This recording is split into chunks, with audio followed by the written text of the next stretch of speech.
Fellas, say goodbye to Chuck Sherman the boy. I am now a man. I highly recommend you join the club. We are doing the wild thing all night. Acid house music. Hey, what's up, everybody? This is Sherm. Sherman, I cook all this food. Is that all you gonna eat? General Sherman realized and understood the importance of house music. So, do you know anything about techno? No. Listen. Get it on. Hey, what's up, everybody? Welcome back to another brand new episode of Sherm in the Booth. I'm, of course, your host, Sherm. Today is Friday, February 21st, 2020.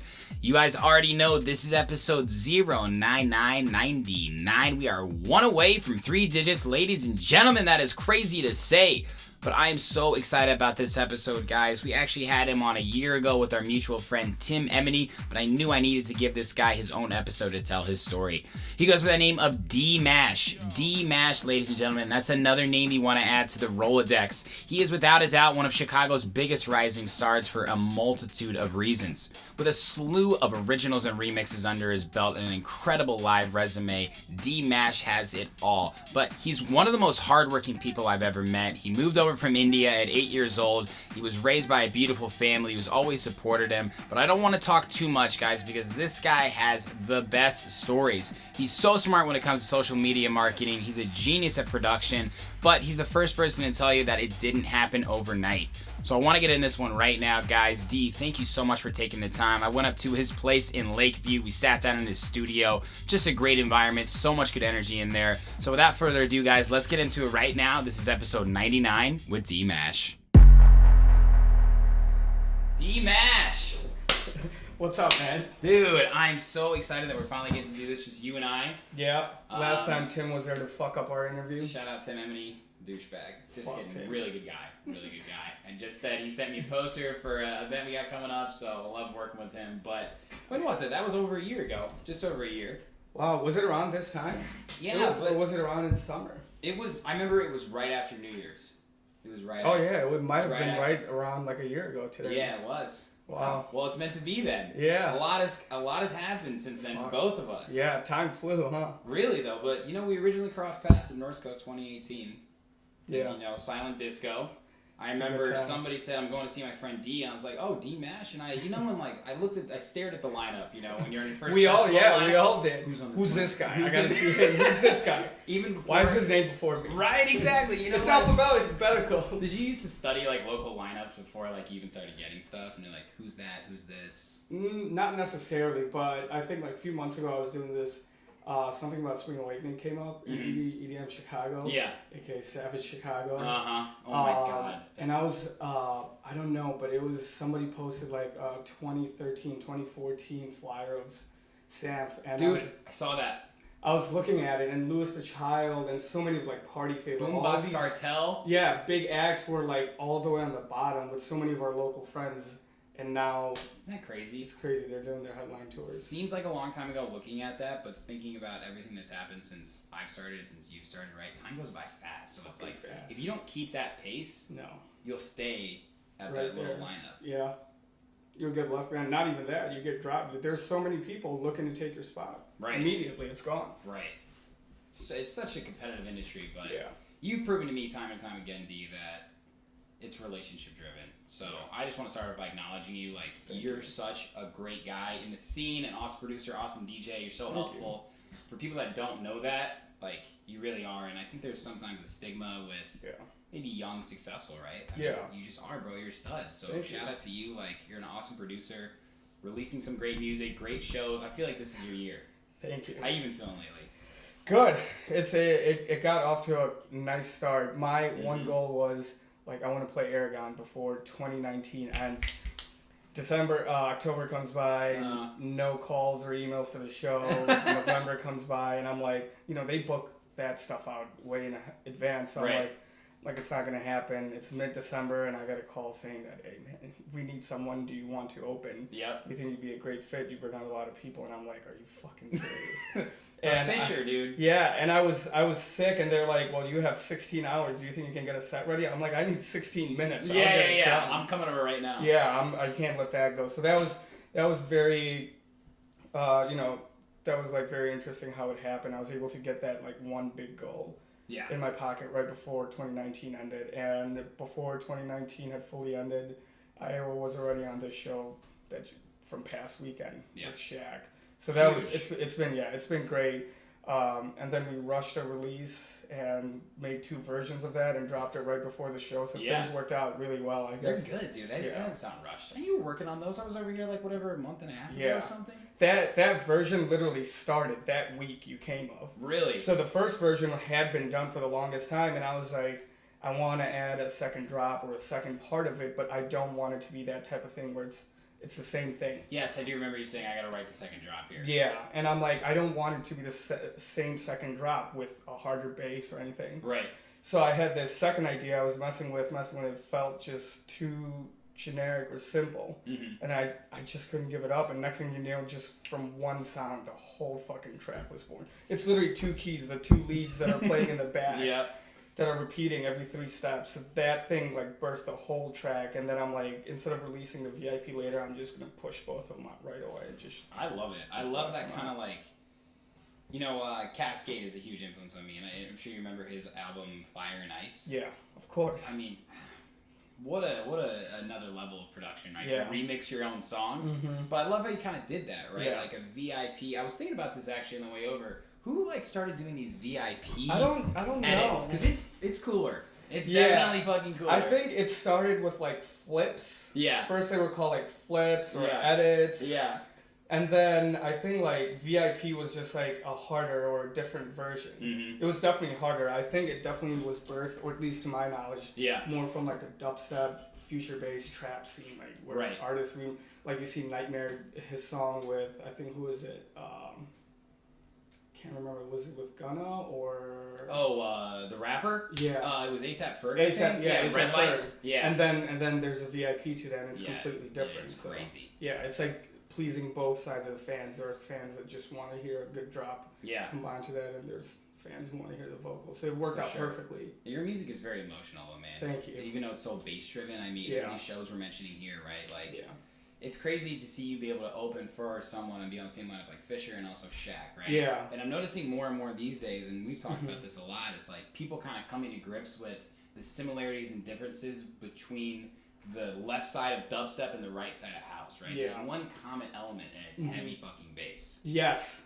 Right? Yeah, no, absolutely. I mean, you look at, it's so crazy. Chris Lake has been around, so long.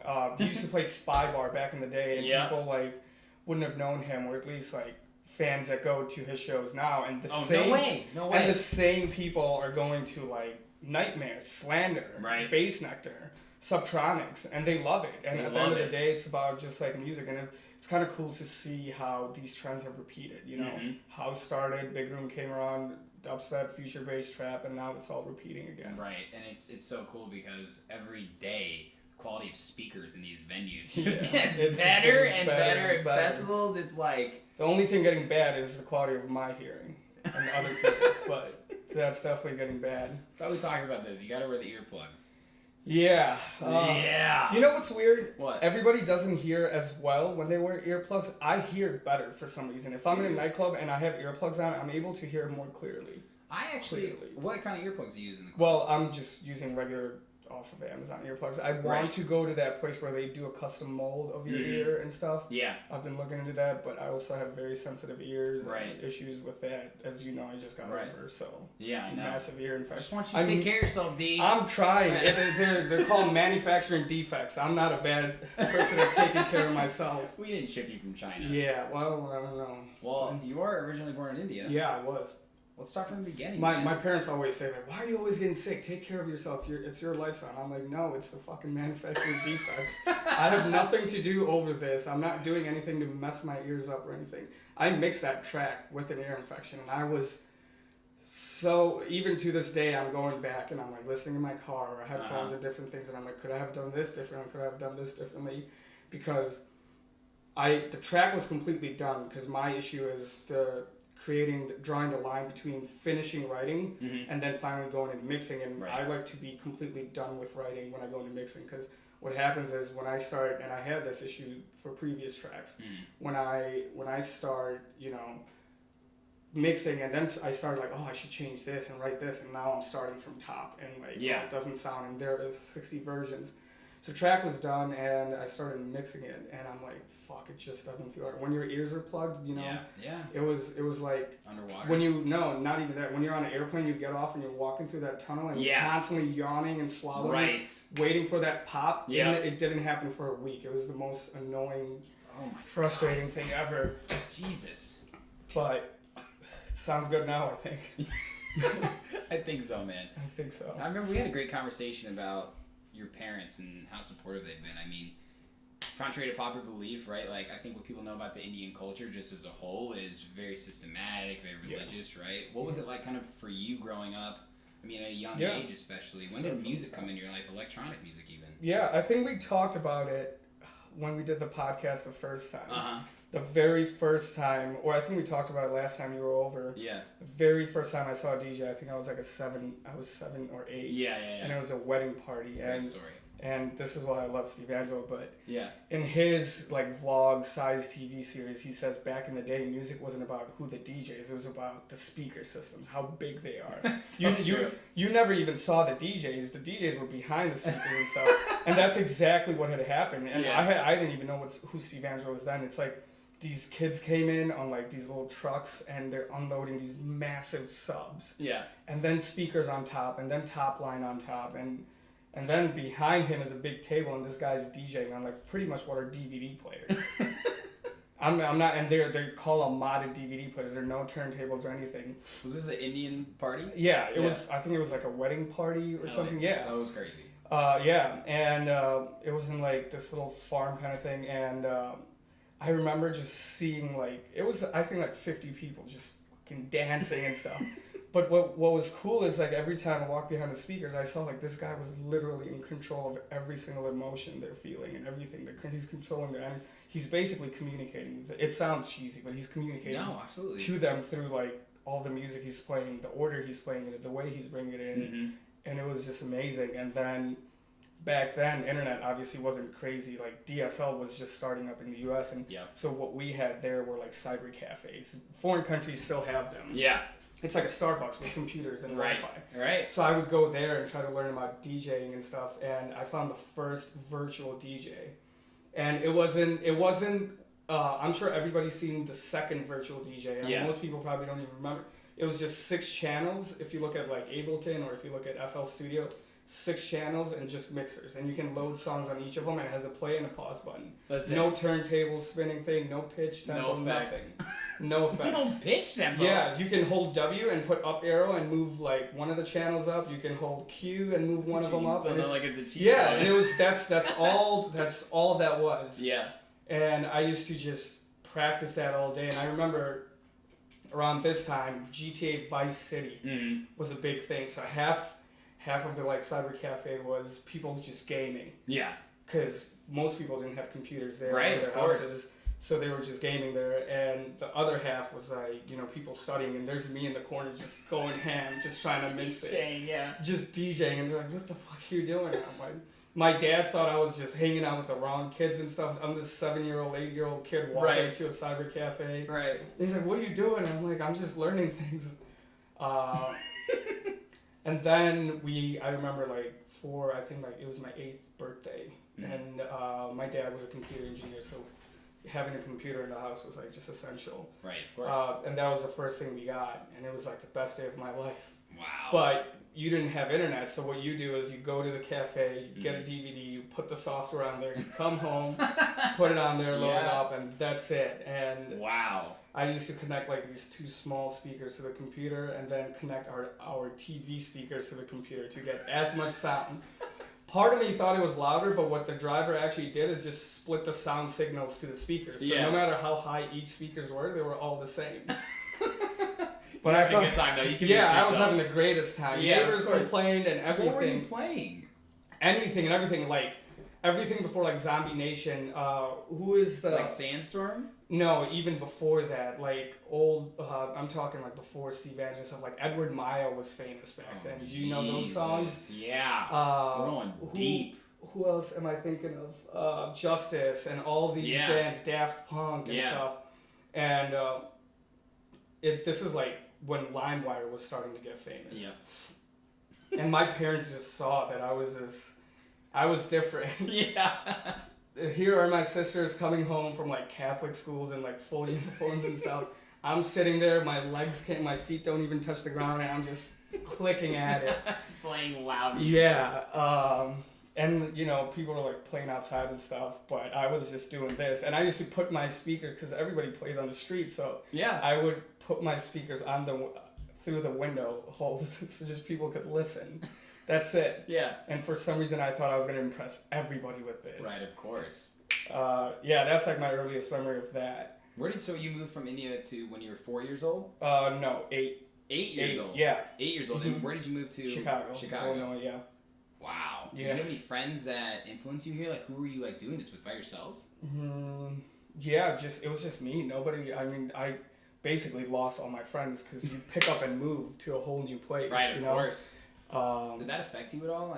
Yeah, dramatically. That's a really significant age. Yeah, that was, and then we lived in like not the best neighborhood, so it was like the transition was hard. At one point, I never thought I would say this today, but at one point I just wanted to like go back. It just I felt so out of place almost. Yeah, absolutely. But I remember our neighbors had internet, and I got yelled at by them. Like, I was like, oh yeah, I have to fill out like a form for like my vaccines or something, which I did. My dad had to email, but first thing I did was download Virtual DJ, and I'm fucking going at it. This is when those like big HP laptops are big with the 2 buttons and everything. Yeah. But yeah, and so music was always a part of the thing, and my parents just noticed that I was passionate about it, and they loved it. My parents were surprisingly very open-minded. They wanted me to do creative things, unique things. My dad was a self-made man. He had his own businesses on the side, on his own, aside from his degree and stuff. So it was just one of those things. Like, my dad was like proud of that, happy about that. Yeah. Actually, he called me today. He's like, "When are you sending me that video for the Shack?" I was like, I haven't even caught up on sleep since that show. So he's like, "Send it to me. I want to show everyone our work." And I'm like, "Yeah, all right, soon." You told me he sends videos to everybody of you. Everybody. The realtor? The realtor, yeah. I was back home, and I'm like, I need to get the insurance policy card. It was a PDF. Yeah. And he's like, "Yeah, just go in my email. I emailed it to you, but just go in the send box because I might have sent it to the wrong email." And I go in the send box, and it's like video attachment to our realtor, and I'm like, "Is he selling the house without telling me or something?" So I click on it, and it's my video. I'm like, "What are you doing?" Oh my god. He's like, "He needs to know what you're doing." I was like, "Have you talked to him? When's the last time you talked to him?" And he's like, "When we bought the house." And I'm like, "So you're out of nowhere? Hey, look at my son." But it's the most adorable thing. So that's amazing. That's how they are. My dad's on a similar wavelength as well. He's I think I told you, he grades me every single episode, gives me detailed feedback. There's nothing like having your parents as your biggest fans. Yeah. Have they come to see your shows at all? No, not yet. It's going to be time soon. Yeah, I've had the opportunity to bring them out. I want to do it. I want to progress more. I just want it to be something more. Yeah. Let me turn the fan on. Yeah, for sure. Hey, bro. That's actually pretty special, though. The time will be right. Yeah, I just want them to come I feel like Valentino Con would have been a great show for them to come to, but also I want them to kind of come at when I'm further down. Like Lollapalooza Perry stage? Yeah, that would be great. I see that in your future. That would be. I know you do too.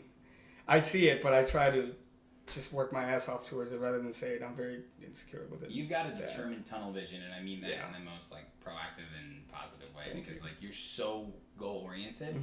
You're like a perfect example of someone who has these short-term goals that all make sense for your long-term goal. Yeah. Right? Yeah.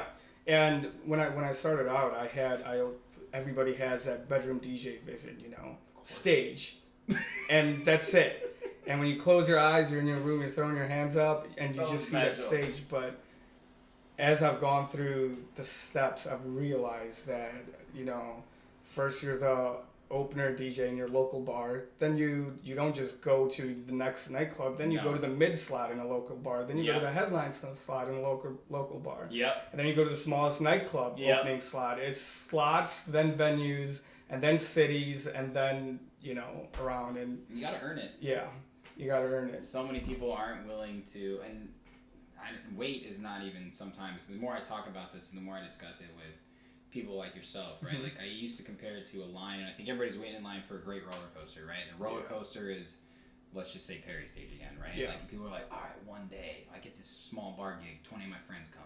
Fuck yeah, it's the That's greatest it. set ever, right? And then 6 months down the road, your friends aren't coming as much, but you're getting a little better gigs, and then you get a little more steam. And then there's always a long period, unless you're Martin Garrix, right? Unless you're doing something completely revolutionary of like this, right? Yeah. And this flat plane is different for everybody. Yeah. And now I'm realizing it's kind of like, dude, it's like the world's longest race that we're in. And Yeah. it's just the pace that you're going at. So it's like, what is your pace? And it's so hard because sometimes you're like, I need to run slower. I'm going to wear myself out. Or it's like, no, somebody else is going to run faster than me. No, I've been there, and I'm always having different opinions about that race. Yeah. One day I'm telling myself I need to slow down. One day I'm telling myself I'm fucking lazy and I need to start sprinting. Right. And there's never like a week long where I'll have the same mindset. Never. But I think that keeps it active. And like you said, like when you get here, it's how you respond when you're here to start bringing that curve back up. As long as you don't go back down. Yeah. Because it's like, I very rarely see people stay and then go down unless it's a drop off. Yeah. You either stay, you drop off, or you just keep slow. You realize that you're going up a little bit this whole time. Yeah, no, absolutely. Thank you. And that's exactly it. And you can drop down and come back too. Life Absolutely. Life has its way, but it's how you respond to whatever your career is putting you through. And that's also the thing. Like when I've done these things, sometimes the misconception is like it was handed to me or I just came in the position, but it was just like I never looked at it like work. It was just so fucking fun. I loved it. It became such a part of me that it was just like it's not that I have to do this to get there. Sometimes you're like, oh fuck, I have to go to work. I have a fever, but I have to go to work. Right. I was like, fuck that. I want to go to work. Like I have a fever. I needed somebody else to yell at me like, you need to chill out. Like you're sick. Go rest. Michael Jordan in you. Yeah. Michael Jordan fever game, baby. That's you all the time.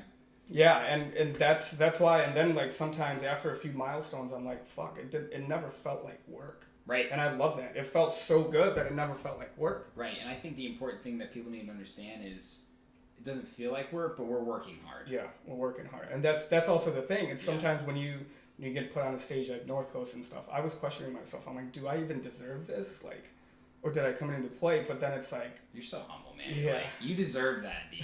And that was a great set. I'm going to talk about that later. Thank you. But, I mean, dude, you really have had such success at a young age, and I don't think it's by chance, right? You say right place, right time. I say I agree with that, but you've capitalized on these opportunities. I mean, that one story, if you are willing to share, what were you, 19 or 20 years old? I was 21. Tell us that a little story. After 21. It's really incredible. So you were at the right place, right time. Yeah. You fucking delivered, baby. So, part of me, I'm going to just keep names out just so people aren't like... Yeah, no problem. Just these. Absolutely. And so, before I start the story, it was like somebody in my life once told me, it's like, you think you got fucking lucky? Yeah. What's the definition of luck? And I'm like, somebody thinks you're great or something falls out of the sky. And he's like, what's the definition? Like, you're wrong. And this person is like, it was a family member screaming at me, like, tell me the exact definition. I'm like, all right, fuck you, I'll Google it. Like, he was almost trying to antagonize me. I Google it, and every single picture where dictionary says when opportunity meets preparation. That's when you got lucky because you were prepared. Yep. You want to be, any room you're in, you want to be over-prepared. And I haven't been over-prepared in every room I've been, but I've tried to be best prepared possible. Sure. I came into this position as an intern for marketing. My goal was to basically bring people out and strategize as many ways as possible. I could DM girls, guys saying, hey, we have this night, you should come out. Yep. Whereas I took the strategic way of like DMing, calling Sephora downtown. Who has the most girl staff? Fucking Sephora. I can call Victoria's Secret, but they're gonna fucking laugh in my face. Right. But makeup artists, that's where all the hairstylists and stuff work out. I called Sephora and I'm like, hey, we'd love to host your staff outing. You just and called the support line. I was just like I just called it. Smart, dude. Yeah. And I was passing by Topman, which is closed now, and Sephora used to be right around that corner. Yeah. And I'm like, I remember seeing it was just all female staff. And you know, if you're a promoter or a DJ and you're playing, venues care when you bring out girls, obviously most, because that brings out guys and it evens out, creates a party. Right. And this is just a business we're in, no matter how, you know, dull or shallow it seems. Mm-hmm. So I used to do strategic things like that. I'm like, you know, I can DM 100 people and 10 will come out. Yeah. How about I DM that one person that'll bring out 10 friends? Yes. So you gave them a call. The partier of the group, or not the leader, but the one that's degenerate that encourages everyone else. So I used to do that, and then, you know, the company I was working for was going through a transition, and they're like, you know, we need a marketing person who knows this platform of how to do it. And it was just an instinct, and I just jumped up, and I'm like, I know how to do it. And the owner and the, you know, manager in charge is like, they kind of just like exchanged looks and just went away. And you know, manager's like, you can't just jump like that, because this isn't something small. This is like an annual budget of $150,000. Right. And I'm like, no. And my like insecurities kicked in, and I got like, you know, I felt my age difference and my value in the room kicked in. And these are all the people that have been in the industry for 10, 16, 15 years. Yeah. Have paved the way in Chicago. Right. You know, have created the most iconic venues. I'm sure you know what I'm talking about. Yeah. That put EDM on the map in the Midwest. Yep. And so my insecurities kicked in, like, fuck, I just spoke up at the wrong person about the wrong thing. Yeah. And I got on the defensive, like, no, I swear I've worked with them since they were in the beta testing, this and that. And he's like, seriously? And I'm like, yeah. And he's like, come here and show me. And I'm like, see, this is what you do this way. He's like, you already fucking lost me. And then he tells them, he literally slacks them, and he's like, I guess the kid knows what he's doing. Yeah. And he looks at me, he's like, then the owner pops out, and he's like, you ready for this call then? We have a call with them. And I was like, oh, fuck, I wonder if he did that to just test me, or did they have a call already? Right. Turns out they had a call already to give them a walkthrough. And I'm like, yeah. And the manager looks at me again, and he's like, are you sure? Because at that point, I'd rather make an excuse for you saying you got sick or food poisoning and you went home and not make it, because this is your one way out. And I'm like, no, I swear I know it. And I started doubting myself, started going back on Google, the platform, relearning things. And I'm like, I fucking know this. Why am I questioning myself? But I still did. Started writing them down. We go on the call. And the CMO of the company's like, who's on the call? And they say, you know, Dee, he's our marketing intern who's being put through trenches right now. And they go, oh, Dee, Mash, something like that. And they're like, yeah. And I'm like, and they're like, you know, they're like, yeah, man, what's up, Dee? He used to fucking beta test for us, like when we were a fucking social profile for this thing. Oh my god. He knows the ins and outs of this. You guys are in good hands. And then like the fucking like tension broke away, and it was all smiles. Right. And then they're like, we'll still do the walkthrough, but we'll basically talk directly to Dee, like, and we're on this big TV and stuff, and it just kept going. And next thing you know, it's like I trusted him. Then they gave me a budget for the first campaign. We brought it out through the park. I did some strategic things that still, it was an act that was very hard to sell. Yeah. But they had a big pillow fight, and I won't say who, but so I was like, why aren't we using that if they're already having a pillow fight again and they hold the world record for a pillow fight here, to market it? So let's do it that way. Let's just stop saying blah, blah, blah act, coming to blah, blah, blah venue. Right. Let's market it this way, and let's retarget the data we have from 5-6 years ago. Let's do it this way, and like, you know, channel our marketing approaches. Right. And next thing you know, the show that was tanking in a lot of markets came through, and they loved it. The agents loved it, and even the agent, the marketing agent from the agency asked me, he's like, can you give me your campaign breakdown? Because that was great. We'd love to like get this kind of success in other markets. And I was like, absolutely. Wow. And next thing you know, the trust was just placed on my shoulder, and it still didn't feel like work, because it's not that I taught myself this. It's that I wanted to learn this at an early age when I was in high school and stuff. Yeah. Because I wanted to do it for myself, because I saw it as a career for myself, and because I just found marketing interesting. You understood there's a business behind this. Exactly. And their companies are spending hundreds of thousands of dollars, not for no reason, obviously. Right, of course. You know? Do you use that towards your brand currently? Yeah, absolutely. Of course. Yeah, it's great. How do you leverage with all the social media, target ads, with all the people sharing? I mean, where social media is at now, like we talked about TikTok, like there's always going to be something else, right? Yeah, 100%. What do you think the future of social media holds. Are we going to get this more real life experience now that I'm feeling let's just roll over? It's like people are fake on social media and all these stereotypes, so to speak. In my opinion, as of now, I think what sticks out most now at this point of how saturated social media is authenticity. Yeah. If you're, my friends tell me all the time is they're like, stop talking like a fucking robot on social media. When you talk like how you're drunk, and I'm like, what do you mean? He's like, when you're drunk, you tell everybody you fucking love them. You tell them that we're gonna make it and we're not gonna quit. Yeah. And you're like fucking Gary V, but you are on full of roids. energy. It's great. So talk like that, and I'm like, no, I look stupid, but they're like, you don't get that. That's what people feed off of. Right. And get excited about it, and we started start toning that and directing it that way. Next thing people start feeding off from that. And I was just talking to Max Crowns, as you know, and we were talking about that and just got deep about how being authentic just stands out now.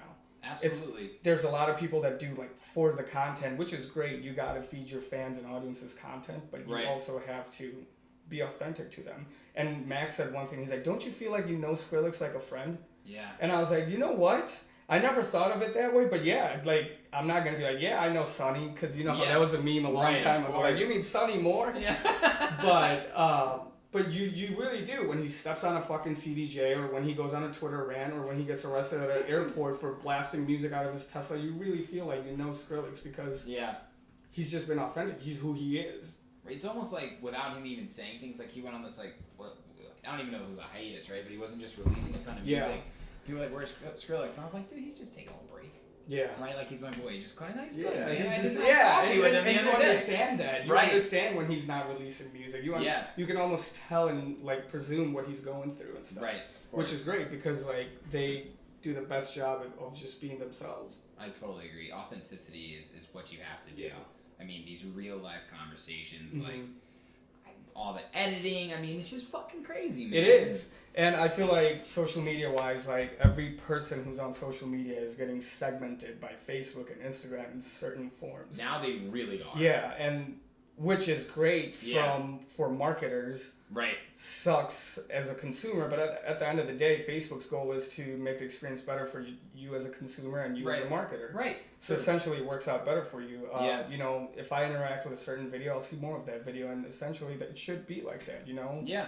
Why spend 30 minutes scrolling to find a video I like? So it's better. So it's just about reaching those segments and, audiences the right way, and there are tricks and stuff to that, best practices. Yeah. And the thing is, algorithms are always changing. So when you're a music producer or a DJ or a singer or a photographer or a videographer, essentially whenever you're starting a brand, you're not just that one thing. You're you're your own business manager, you're your own fucking lawyer, you're your own. Yeah, so yeah, until fucking Tony came along, I was filming these too, right? Yeah, so it's what you got to do. It's the rite of passage. It's just another lane of you saying the example of you start at the smallest bar and you work your way up. Yeah. Everybody almost needs to see that you've gone through the mud. Yeah, exactly. I love that answer. Authenticity, man. And honestly, I think your music is very authentic, right? It's emotional, man. I mean, it's been 4 years, I think, since your first release. I was stalking your yeah, somewhere around. But I mean, dude, I feel like you have really continued to fine-tune your sound, right? You have remixes, like the Halsey Americana one. I fucking love that.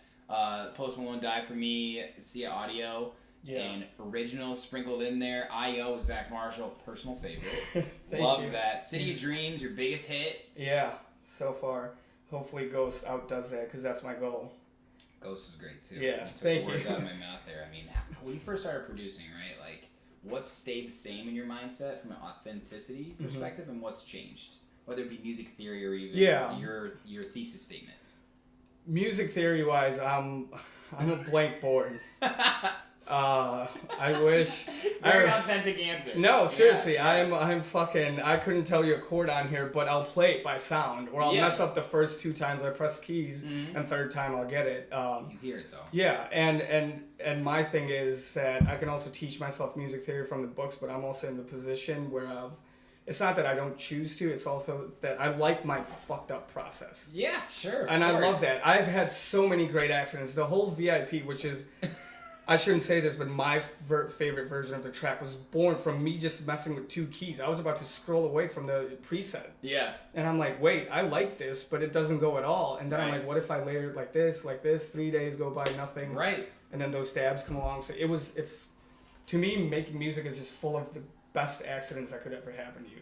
And I want as many to happen to me as possible. Yeah, of course. You know, you just said something that kind of rang a bell in my head. It's like a lot of foreign people, and you can probably relate to this, right? Mm-hmm. You learn English from cartoon shows, right? Yeah. But you maybe can't write it. Yeah. It's the same fucking thing for you, man. Like, you're a visual learner. You're just making mistakes and Yeah. hearing it. Exactly. You don't learn how to ride a bike without falling. And it's Totally. It's just like that. Totally. I mean, Yeah. your journey from this song to where you're at now. Yeah. No, are you definitely. proud? Like, are you feeling like you're getting your sound? Yes. No, absolutely. I feel, if I had to say it, and you said 4 years ago, but that's thankfully I have all this stuff private from high school. I know, we ran through it. Yeah, we man. ran through it last time. What you've got out to the world. Yeah. I call this, I make new folders every time I start a new style or EP or just type of tracks. Mm-hmm. And it sounds corny, but I want to be authentic. I want people to know the right thing. As emotional as I get, this folder was called Chapter 1 because I feel like this is the turn I took in my life to finally dive in deep. Sure. This is where I'm about to go in the deep end. This is where I'm about to face something I've put off for the longest time, where I'm putting myself first. Yeah. And that's been the scariest thing ever. But Right. But thankfully, I'm surrounded by 6 other fucking goons in this frat house that are there to, cheer me on and tell me it's fucking great, or to tell me that I should put on fucking jeans before you show up and not. I'm like, I should put on sweatpants. I want to look like I'm in my own studio and not overdoing it. They're like, put on fucking jeans. So there you go for authenticity, It's so I think this is my Chapter 1. This is where I'm starting to discover myself. Finally putting music out at the time, like City of Dreams. We talked about it. I finished it in fucking high school. Right. I released it last year. Yeah. As proud as I am of that track, I have the biggest pit in my stomach knowing that how much damage that track could have done back then. Right. And it's not me saying I could have fucking blown up, but it's me saying that I could have proven my value as way more experienced back then. But for some reason, I was looking for the right time. Right. And again, you don't learn how to ride a bike without falling. And I fell, and I realized that now it's not about waiting. It's about putting out the music. Keep putting it out. Do it progressively. Yeah. Obviously, quality over quantity. Yeah. And do it that way. So now I'm focusing on that, and I want to release music as I make it, not sit on it for 2 years, 3 years. Right. Unless there's a label or anything involved, then it makes sense logistically. But then, if there's no one involved and you're just like, right. I'm going to wait till fucking Monster Cat calls me out of nowhere. Right. Like, you haven't done anything, but, I'm going to wait for you to call me. So I think this is Chapter 1 of me discovering myself as an artist, my philosophy, my morals, and that eventually becomes my sound. And I'm glad to say Ghost is that. That's great. Yeah. That's so awesome for you to say that. I didn't realize that this was you finally being like, okay, we made it. Yeah. Because I love all your previous productions, but from a producer standpoint, I may have made something better that I don't like as much, right? Yeah. No. Absolutely. Does those mean the most to you then? Yeah. Very much so. And it's hard to pick. It's like picking a favorite kid, But yeah. You can't do that. But you can't do that. Yeah. But Ghost definitely is, and I have the utmost satisfaction that I didn't just fucking drop that one version I had, and I didn't settle. Yes. That is the best fucking feeling. Yes. I did not fucking settle, and something so fucking great came out of it that I'm so happy about. Seeing people at Concord jump to it, Yeah. It's seeing people at the railing with their cameras out. Right. It could be just because they're waiting for the next artist intro or whatever, but those little things are the incentives of, okay, I'm glad I didn't fucking settle. So true. Yeah. So true. I mean, what does it mean to you, sitting here in the studio, working on tracks for God knows how long, right? It depends on the track. It can happen in 5 minutes, happen in 5 years, right? What does it mean to you to play this stuff live? I mean, you've had so many great opportunities. When you fucking push play and you bring it in and you see the reaction. Yeah. Is that what it's all about to you? What's the most important thing yes and no. From a music perspective? I'm still finding out where I get the most emotional satisfaction. Mm-hmm. And sometimes it's when the idea is born. You just get this fucking happiness in your stomach, and I really wish, you know, like, if you have a pain in your knee, you just go and this is what it feels like. You show your friend, you know, Right. but you can't. I wish there was a way to simulate this kind of feeling and put it in someone else's stomach. Just when that idea is born, immediately, like, you do your best and you save it and close it. I fucking emailed it to myself and I'm like, my computer's been working completely fine for the last fucking year, but God forbid it fucking goes corrupt overnight. Knock on wood. I emailed it to myself and shit, and I'm like sleeping like the happiest fucking baby ever, because knowing that I'll wake up and continue working on something I'm so excited about. Right. So that feeling is definitely one of the biggest incentives. Playing it live is a different form of incentive, at least, or reward, I would say. You know, you get mixed reactions, and as an artist, you always tend to focus on the people who aren't reacting versus people who are going crazy. There's a fucking mosh pit, but you're not looking at that. You're looking at the one person to the left who's not moving. Right. So true. Playing it live. Why aren't you moving? Fucking move, man. Fucking move, man. I made this Hold on, song. I'm bringing it back. Yeah. That's where you do the classic Dee Mash backspin. But no, it's definitely great. It's a lot of fun playing it live and seeing people go off to it, like the IO intro at fucking North Coast, and I'm like, I got almost stunned. I'm like, is this just Molly or is my music actually good? Like, you almost don't want to believe it, but it's people were digging it. Yeah, it's just a really good feeling just seeing that, and then I wish I could describe either of those feelings. I mean, listen, I think everybody's got their own. Yeah. I don't even think it's a vice, right? It's just something that everybody has their own definition of. I love this because, and there's no way I could even explain to you why. Yeah. Could be a million different things, right? Yeah. No, absolutely. I'm just happy for you that you've at least found the path to where that's going to go. Because I think that's what life's all about, man. 100%. It's finding your why. And talking to you now even more so. Every time I hang out with you, man, I believe more and more that you know your why and you're willing to do whatever it takes. Yeah. I always say I don't know if I'm motivated or addicted or both. You're definitely addicted. I was like, maybe we keep it, PG for the interview, but no, I'm definitely 100% fucking addicted. I think in your sense they go hand in hand, though. Yeah. And I think that's probably what's most special about you is you do have this obsession. Yeah. No, 100%. And I think one of my friends' mom or someone said this, and they're like, because they asked, like, when did you get into music? How did someone show you? And I told them the story I told you, and they're like, sometimes those are the stories why it's meant to be. Yes. And, as a human, you always look for evidence to believe whatever you want to believe, and I wanted to believe that, but I was really trying to argue it in my head. Yeah. And I'm like, it was just a random night. I saw this, and ever since that date, this has been my path. Yeah. It's like I never got to figure out what else I could want to be. It's just I knew after that night that's what I wanted to be, and so sometimes it's meant to be, and I guess we'll find out, but so far it's going great. I think you explained that perfectly, like, without getting too religious, right? Like, I'm not a very religious person, but I do believe in things happening for a reason, coincidences, and the higher power. There's something going on, bro. There's too much shit going on, man.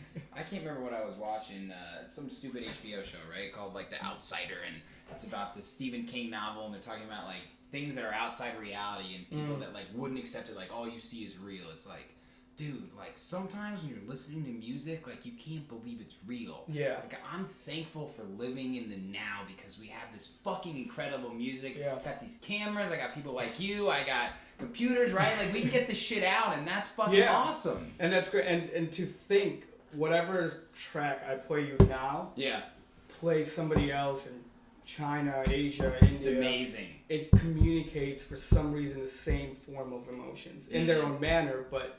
And to, everybody says the cheesy shit like music is a universal language, but it actually is. Like, it literally becomes the language that brings us all together. Like, it's crazy. Both of us come from different backgrounds, but we listen to the same type of music and feel the same way when we listen to it. Yeah, and we connect with people like each other because there's nothing like it when you run into someone run into like someone from your past, right? Like, I had a friend in high school I hadn't seen in a long time, didn't know he moved back to Chicago.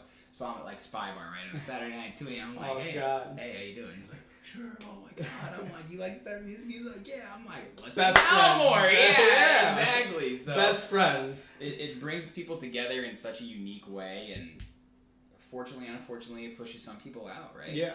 And that's just kind of the power that it holds over individuals and over the world as a whole. Yeah, no, it's unique in its own format. Like Griffin, I'm sure you're familiar with Griffin. Everybody's familiar with Griffin, right? Like he was playing a show in I think Korea, and they did this up close video of these Korean people, right? Or it was Japanese or something, and they have these accents and they're singing their words in English, and I'm like, that is so powerful. Like, right? Holy shit!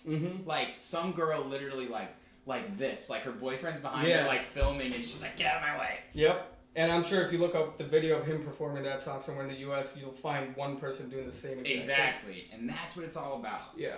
It's all about making a difference in one person's life, because you do it for yourself, but you do it to share that feeling, man. Yeah, no, the satisfaction you get out of connecting through it. That's why, and that's why I really love DJing, especially different types of sets. I mean, you've played some awesome shows, man. I mean, North Coast you mentioned, that was such a great set. I got there early for you because I knew you were going to throw down.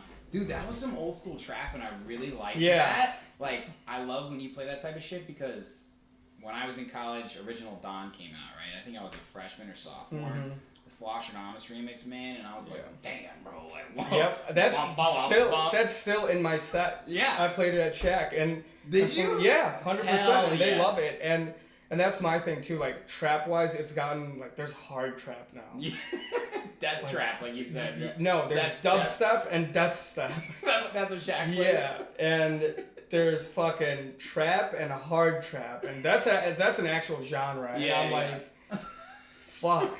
I can't keep up. I cannot. It's like, but you know, there's nothing wrong with it. But in my style or format, that's my favorite trap. Like the old Nightmare, the old Slander. For sure. And there's amazing now. But they've kind of gotten towards slightly this hard trap style, which is great. But like all the old stuff, I love. Yeah. And that's somewhere where I want to like draw my line of making music.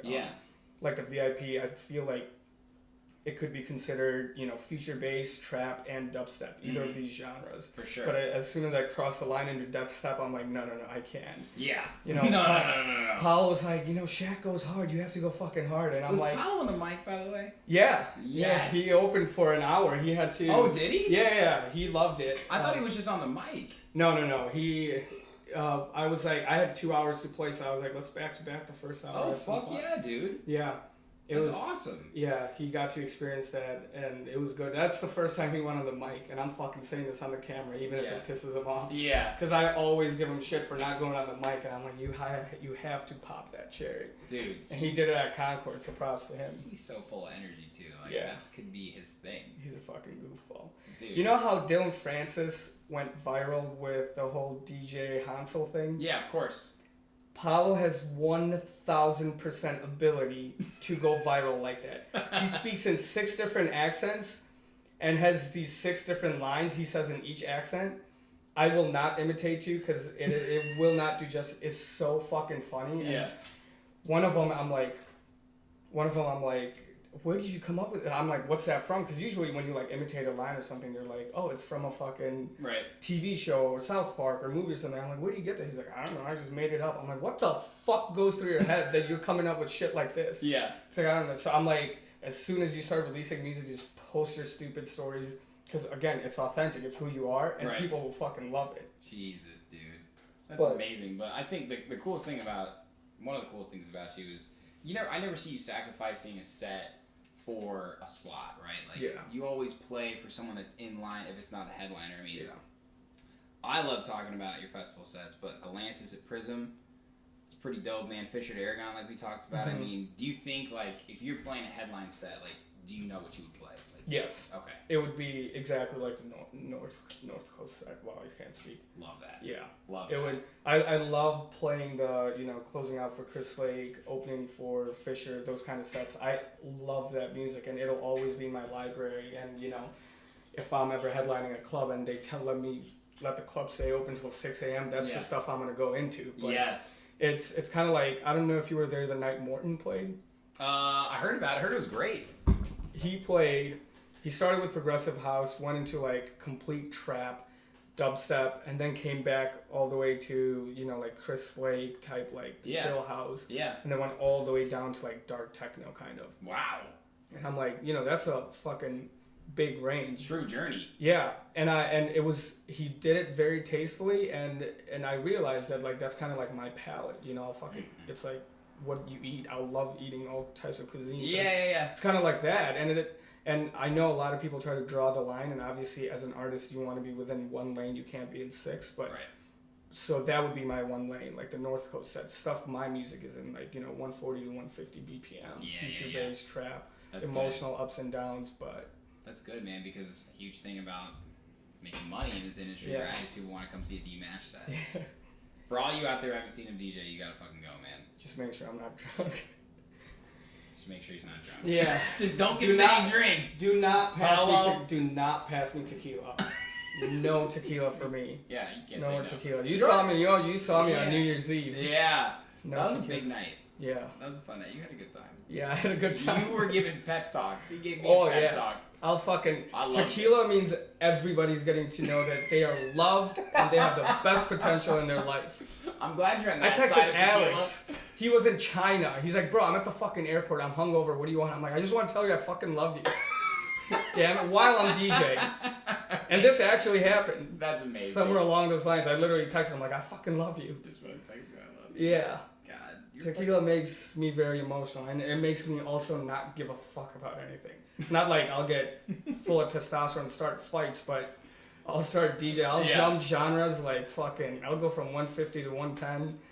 I'll go from fucking dubstep to dark techno, but dude, as long as it works, man. People don't really listen to the intricacies, right? Like, this ain't movement, you know? Yeah. And I love that shit, and I respect the hell out of it. And I try to make my mixes clean, but at the end of the day, it's about song selection. No, absolutely. If you can play the right song at the right time, it almost won't matter how it comes in. Obviously, it adds, character and proper technique to it, but of course. But the crowd is there, and this also something Max told me. He's like, you have to know, like, whenever you get anxious before walking on stage or something, the crowd is on your side. Right. You're not giving them your service. You're not playing for them. They're on your side. They want to party just as much as you want to play, and you guys are all together. And so if you ever get the nerves, think about that. You're all there to have a good time. Right. The only way you can piss them off is, like, give them absolutely something they wouldn't want. Yeah. That's a really good mindset. Yeah. No, he has a very unique perspective on things, and I love that about him. That's really cool. Yeah. That's because, I've certainly got nervous for sets, and I feel like, everybody's watching, they're going to expect the worst, right? I still People go there to listen to music and have fun. Yeah, no, absolutely. Was that an obstacle you had to overcome then? Before you heard that, just getting ready for shows, like big opportunities? The Cascade story, right? Your first opportunity, that was big. I remember you told me the story. You had your head down the whole time. Oh, that one will... Have you ever seen that tweet where it's like, if I was ever awkward to you, just know that I'll be thinking about it for 9 years later on. It's like a meme. It's like a screenshot of a tweet that's gone viral. Yeah. That's me, and it's pretty much 9 years later, and I think for the next 20 years, I will always think about this. Right. And it will never go away. That's such a great story. And I'm still laughing. Give us the Spark Notes version, because it's fucking legendary. Basically, there was a DJ competition at Castle, Chicago. They used to do it in the basement.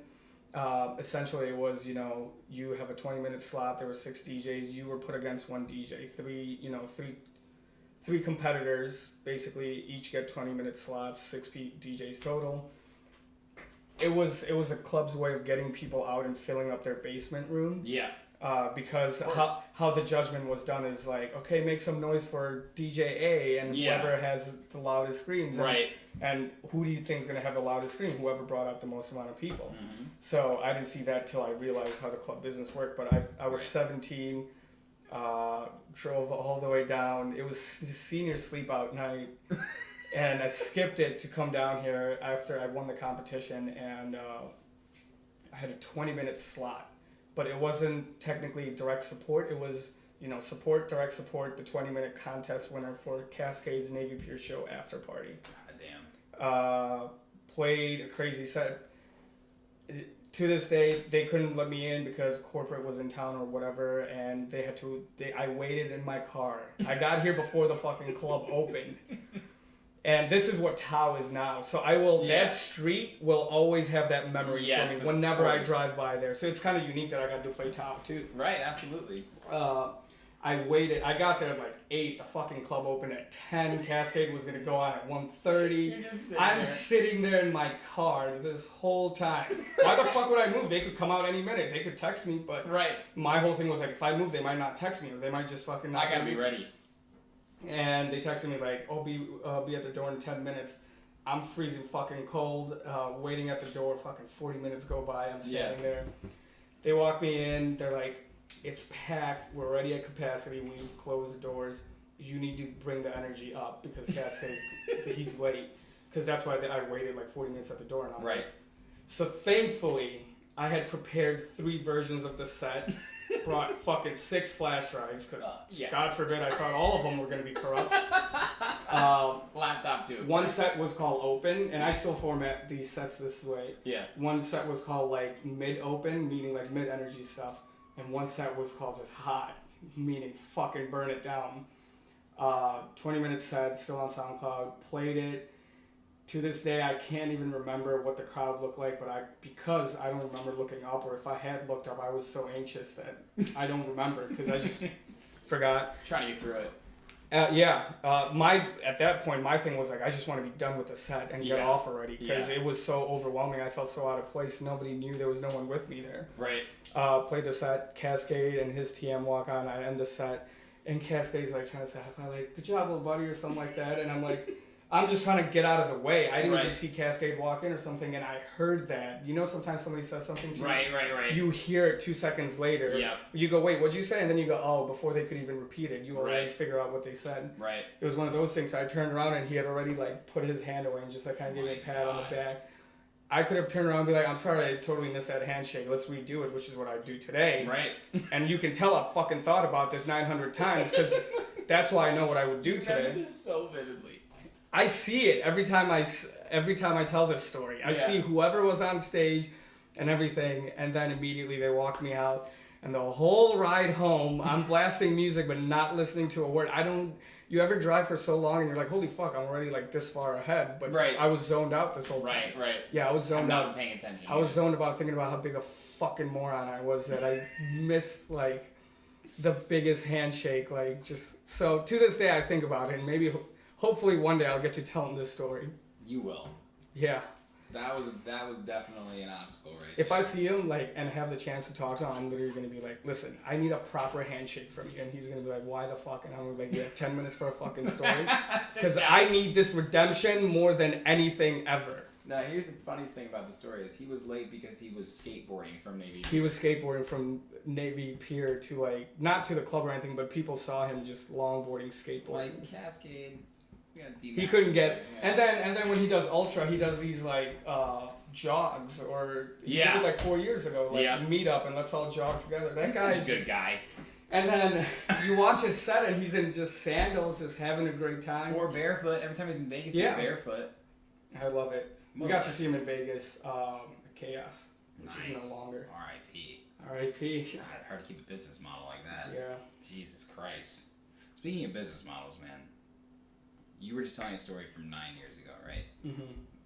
You got a pretty good sense of what's changed in the past 10 years, man. I mean, and we've talked a lot about it in this conversation. What do you think 2020 through 2030 holds?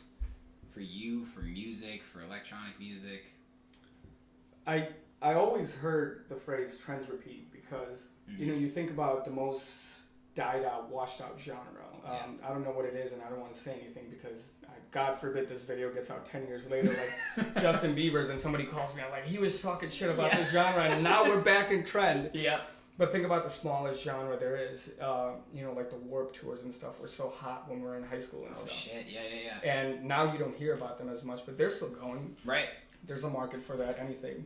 So ultimately, I did have that fear because, as a career profession, I'm sure you remember a high school counselor or someone was like, well, there's not a lot of demand for pharmacists, or there's not a lot of demand for nurses, stuff like that. Yeah. So I always wondered, like, is this demand going to die down? But essentially what I realized is there will always be a nightclub somewhere who's trying to book a DJ. There will always be some kind of party or a festival going on. These things won't just die down with our generations. Every generation has had their music. Essentially, ours would be rap and EDM. Right. Before that, whatever these genres have, they always once they've peaked, there's always a market. So these artists are still thriving and living that you may not hear of, but so essentially I feel like these trends will just keep repeating amongst our generation at least. Right. For Generation Z, it should be interesting. There might be metal death step or God knows what. Right. Or it might just go counter opposite and it's just a bunch of fucking air sounds, no kick, no snare, nothing. It's hard to predict. Yeah, true. But as you see, house is like thriving full force, you know.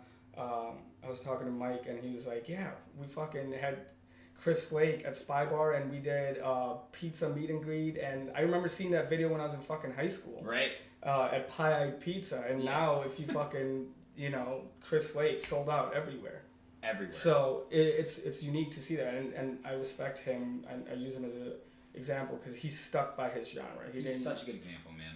He's stuck by his genre. You look at Cascade, you look at Skirts, they're doing their music. Right. Because it's not that, oh, let's go get a quick paycheck. It'll come back around. And even if it doesn't, those fans didn't just fall off the face of the earth or just say, fuck you, and now we're going to be a, you know, Chris Lake or Subtronics fans. Right. In fact, they've merged more. You know, I personally think, like, the gap between house and dubstep has, like, synchronized and gotten much smaller, which is unique. So it should be interesting. I never have a, you know, a particular answer of where it'll go, but like, look at Riot Fest. You know, in a city like Spring Awakening, North Coast, Lollapalooza, where rap and EDM are thriving, it's still killing it. Still killing it. Yeah, and so things. So it'll definitely be around. And for me, I just personally want to make music that I enjoy, and you know, I have a lot of orchestral stuff. I have just a lot of guitar stuff, and it's just a bunch of guitar melodies because I always wanted to learn how to play guitar, but I learned how to do it via MIDIs, you know? Yeah. So I have a lot of stuff like that. Some stuff I just make because it pleases me and I'll never release, and some stuff I may just release because I can. And but essentially, I just want to keep making music I like. That's it. Yeah, absolutely, man. My thing is, if it makes me feel a certain way, I'm happy with it.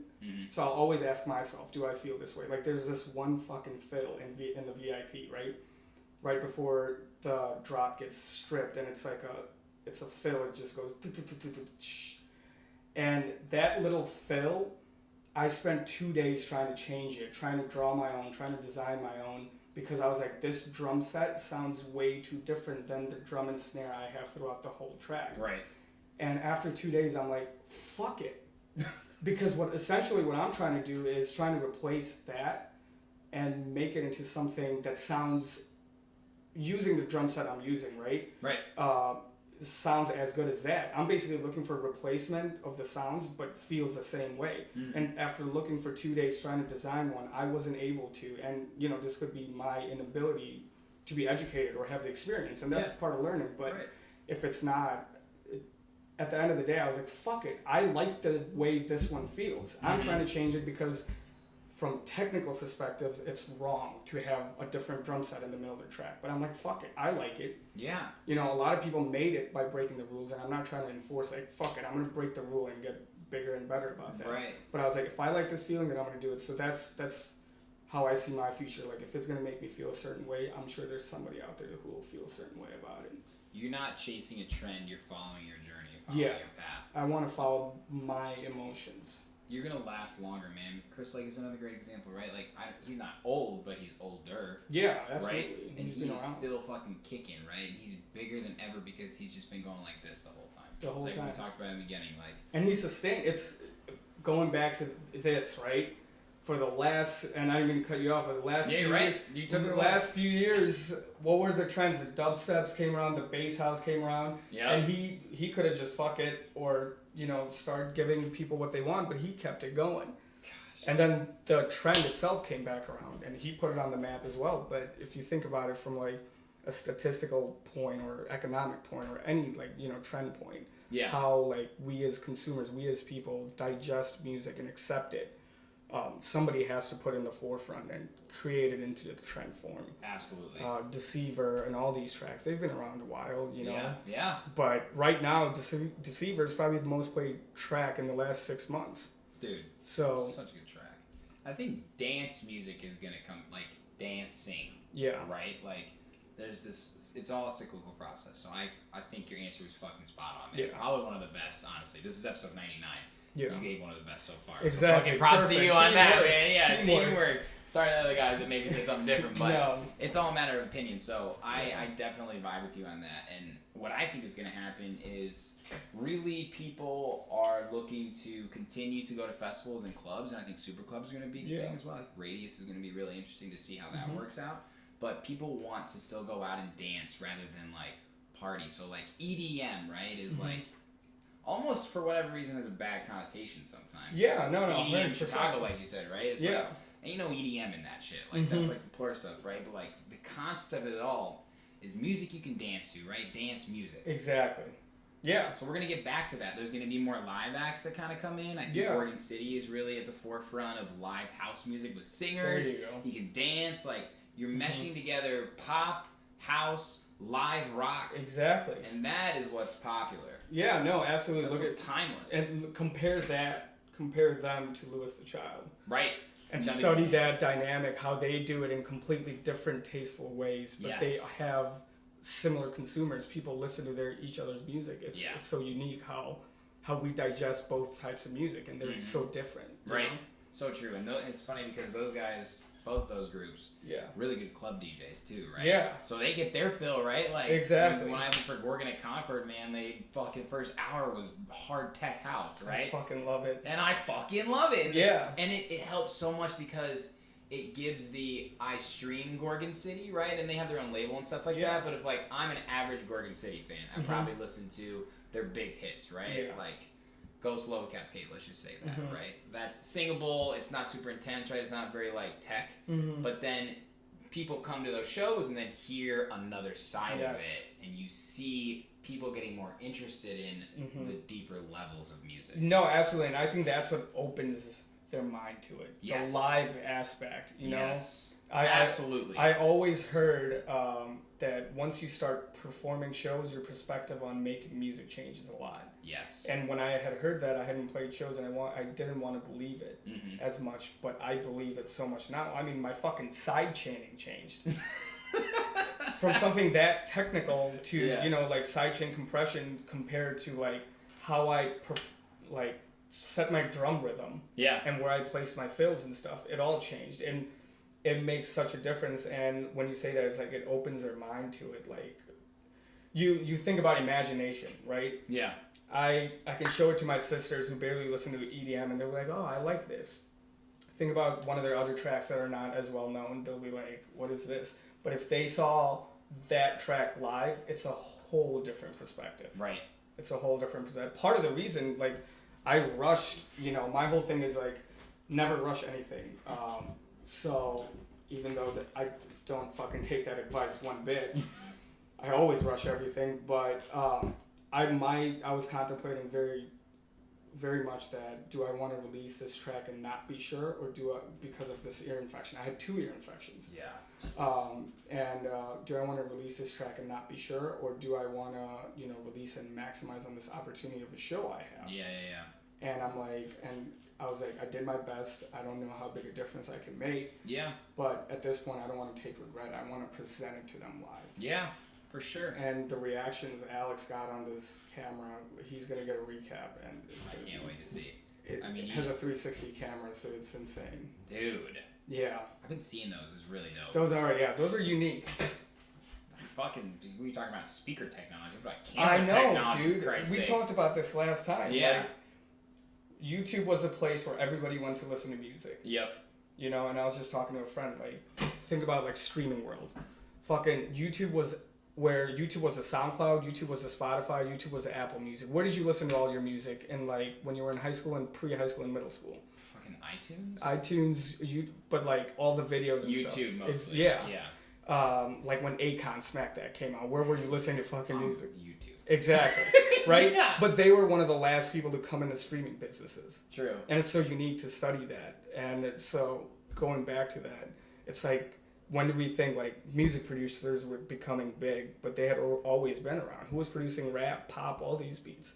Right. All these people, producers were always around, but they're finally just starting to get credit. Like J. Cole said it. They're like, us rappers get all these fucking credit, but where are the producers? Why aren't we giving them credit? They put like the rhythm to their track and stuff, which was great to see. And just like that, like when we talked about in the last podcast, fucking videography, vlogs and stuff. Like you look at David Dobrik and shit like that. Like, this man's giving away fucking cars. Dude, he gave a Chipotle delivery guy $1,000 cash. I'll deliver his fucking Chipotle. I'll deliver his Chipotle. I'll go change his oil.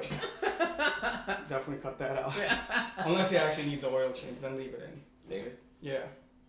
We got synthetic oil too. We got synthetic oil. Yeah. No problem, David.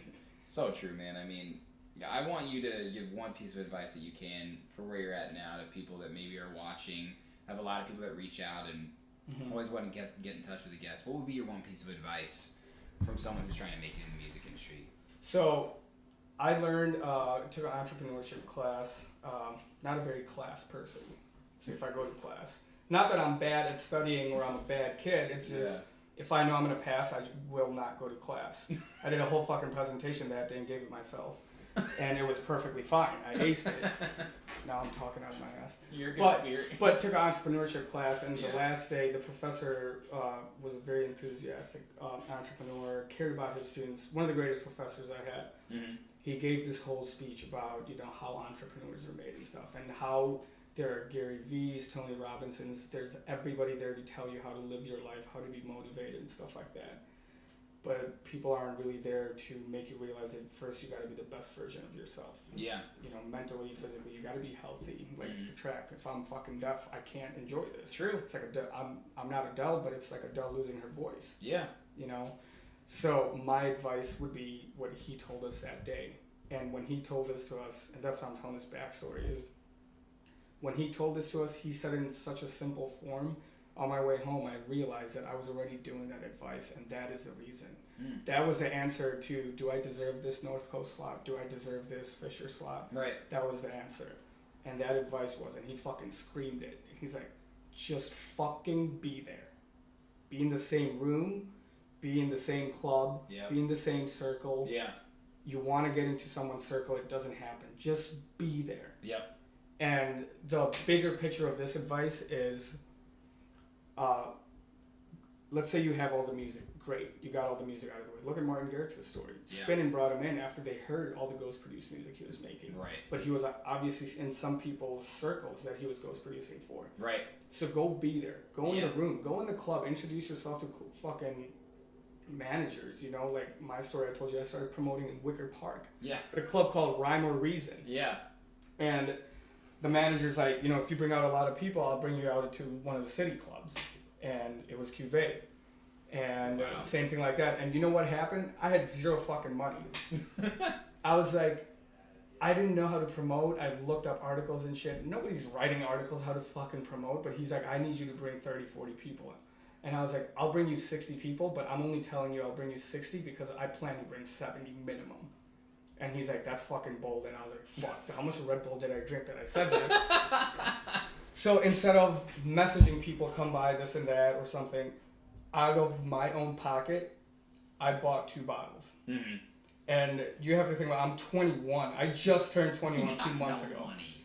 That's $800. Oh, fuck, my parents are going to watch this. And that's $800, right? And I told everybody that I'm throwing a party. Yeah.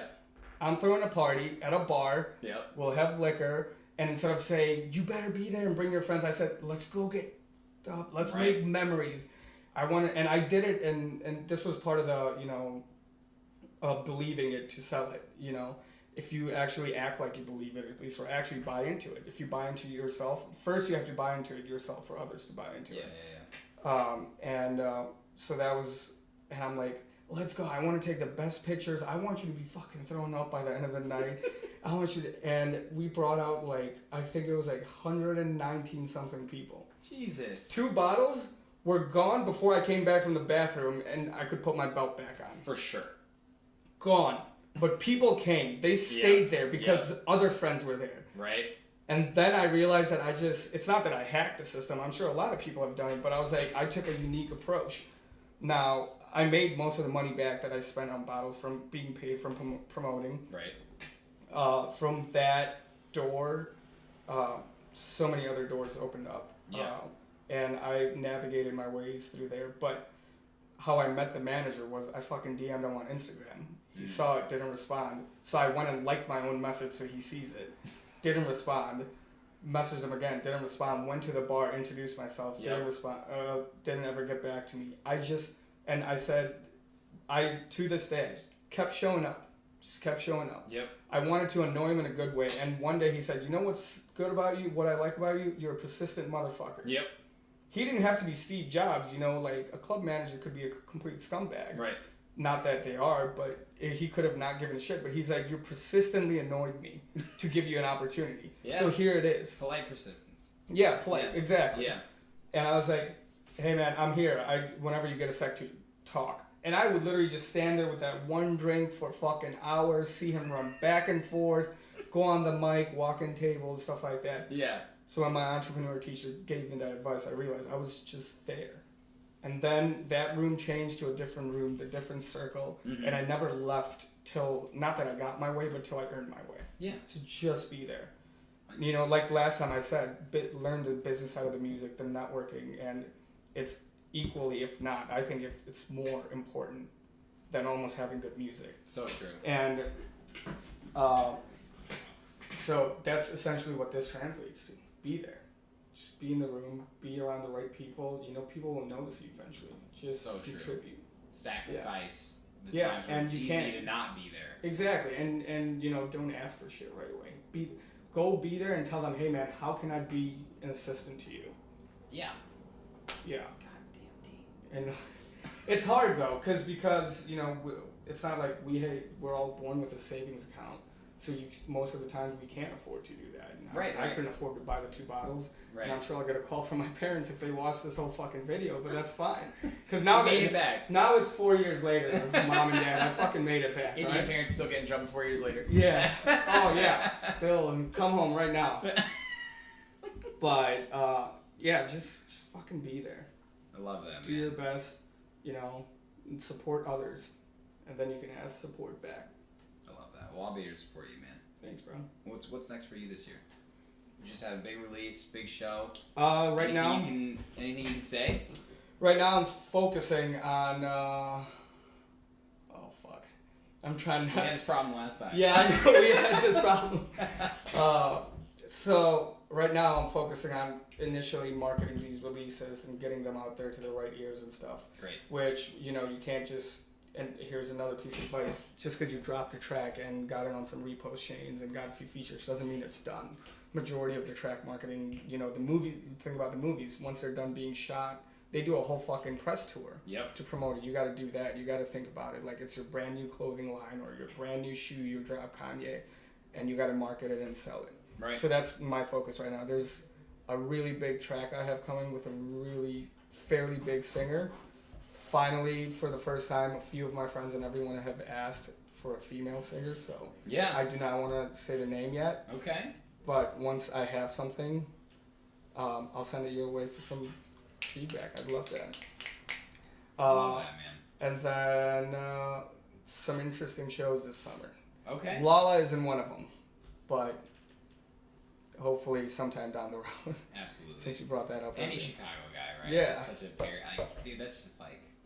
I swear to God, if Lala calls me or someone, they're like, you want to play? I'm like, yeah, can you give me 20 guest passes? Dude. And we're just going to have a massive fucking back-to-back. I had a dream about it. Because I didn't smoke weed like last week because I was so worried about I wasn't worried about the panel, but I was like, I gotta be fucking ready, right? Whenever I don't smoke, I have these lucid dreams, and I literally, in my dream, woke up in the middle and I get a call. Hey, Matt, listen, I got a slot, 2-3 p.m. Perry Sanders like, yeah, I'm on my way. Bro, give me 9 a.m. while the cleaning crew's there. I'll be there. It's been my dreams, bro. Like, this shit, and that's how much I love it, right? No, like, yeah. It means something to me. My thing is, I'm just going to go back-to-back with all my favorite 10 of my favorite Chicago DJs. So we'll all just go back-to-back. So I don't get to say I played Lala. We all fucking play. Let's go. Jesus Christ, man. C3's gonna watch this video like, yeah, never mind, take him off. Fuck that guy. Fuck that fucking pothead, The guy wants to bring 20 guest passes. 20 guest passes. What the fuck is he thinking? Hey, you said something bad too. My parents can get mad at that as well. But yeah, hey, come on, Dad. Well, D, man, I just want to say one more time, keep doing your thing, man. You raised the bar so consistently. I got so much respect for you, and it's such a pleasure to sit down and talk to someone like you because you're not gonna No. stop. And I'm motivated by your motivation, man. Thank you. And for everybody else out there, like, who doesn't know D, who doesn't know his music, it's fucking awesome. My mom hates it, but Yeah. she sets it as her alarm. That'll get her up. No, I'm kidding. Yeah, I just wanted. Yeah. Damn, that'll get you up right away. I'm gonna set it as my alarm. Hey, I still get royalties. So I'm trying to do 20 push-ups when I get up in the morning, even before I go pee, so that'll help me, Well, right? you might want to set like some stuff Shaq plays. I'm afraid. But you might wake up in the middle of an epileptic episode, Okay, so don't cool. do that. Yeah. Okay, cool. Sounds Yeah. good. Thanks for the Maybe advice. stick with bro. like "Losing It" by Fisher, where you just wake up to some rhythm. Boom, boom, boom, boom, boom. I like that. So interesting. I remember seeing that video. I can't remember what stage it was, Tomorrowland or something, with a blue like tent over it, something. Mm-hmm. Way like months before. Yeah. Losing It was like mainstream. Yeah. Not that I'm saying I found it first. 'cause Right, of course. That'll bring a herd of fucking artists saying I knew it in 2014. I knew it in 1995, but Mhm. but I heard it before it was released too at like a club. Yeah, and and like it's some house DJ played it, and I was like, whoa. it's crazy, and then just boom. And now everybody's making the horn house. Yeah, the horn house. I love that term, horn house. Reverse horn house. Yeah, It's fucking good, man. It's fucking good. all those Dude, but brasses. seriously, congrats to you on everything you're doing. No, Great thanks, end of brother. the year, great start to the year, man. So Yeah. keep it up. I'm a Good fucking talking, guy. man. Hell yeah.